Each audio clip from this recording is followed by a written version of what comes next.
ہوا ہے، کیا نیتیں ہیں ہماری؟ اگر لہجے کو معاف کریں مگر مضمون سے آپ اتفاقی کریں گے، کیا بات ہے آخر یہ؟ کیا ہمارا یہ یقین اتنا کمزور ہو گیا کہ صاحب اجر اللہ سے ملتا ہے، شہرت اللہ تعالیٰ دیتے ہیں، قبولیت اللہ تعالیٰ دیتے ہیں، عزت اللہ تعالیٰ دیتے ہیں، اور یہ سب چیزیں اللہ کی تقسیم ہے، اللہ کی حکمت ہے، مگر صاحب ہم اسی روش میں چل رہے ہیں۔ مشکل حالات ہیں پھر بھی چل رہے ہیں۔ مسلمانوں کے عام لوگوں کے درمیان ہماری حیثیت گھٹ رہی ہے، کون ہمیں کیا سمجھتا ہے؟ ٹھیک ہے، اس کے باوجود ہم اپنی روش پر قائم ہیں، تو یہ تو نہیں چلے گا۔ ایک روایت، ایک حدیث میں نے اور پڑھی تھی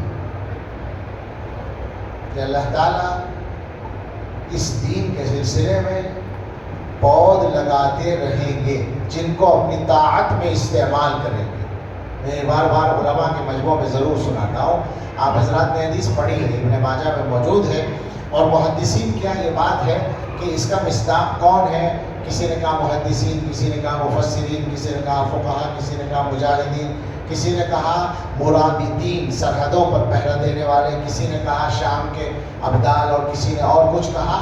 علامہ نووی رحمۃ اللہ علیہ کہتے ہیں کہ یہ سارے طبقات بھی مراد ہو سکتے ہیں، کہ سب مراد ہیں جو دین کا کام کرنے والے ہیں۔ کیا آپ غور کر سکتے ہیں کہ اللہ تعالیٰ جب خود استعمال کرتے ہیں اپنی طاعت میں، تو کیا اس کے لیے ہمیں اپنے آپ کو پیش نہیں کرنا چاہیے؟ اور کیا ہمیں وہ صلاحیتیں حاصل کرنے کی تیاری نہیں کرنی چاہیے کہ اللہ تعالیٰ ہمیں استعمال کر لے؟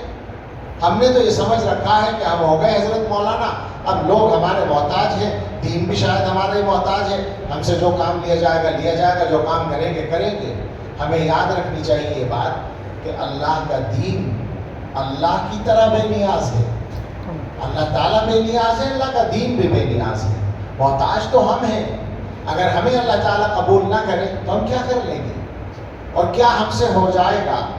اور ہونا کیا چاہیے؟ اصل یہ ہے ہمارا وجود نافع بنے، ہمارے وجود سے فتنے رکے، ہمارے وجود سے لوگوں کے ایمان کی حفاظت ہو، اس کو کہیں گے اللہ کے یہاں قبول ہونا۔ آپ اکابر کے واقعات پڑھیں، میں آج صبح سنا رہا تھا، اور وہ سند متصل کے ساتھ ہمارے یہاں چل رہا ہے واقعہ۔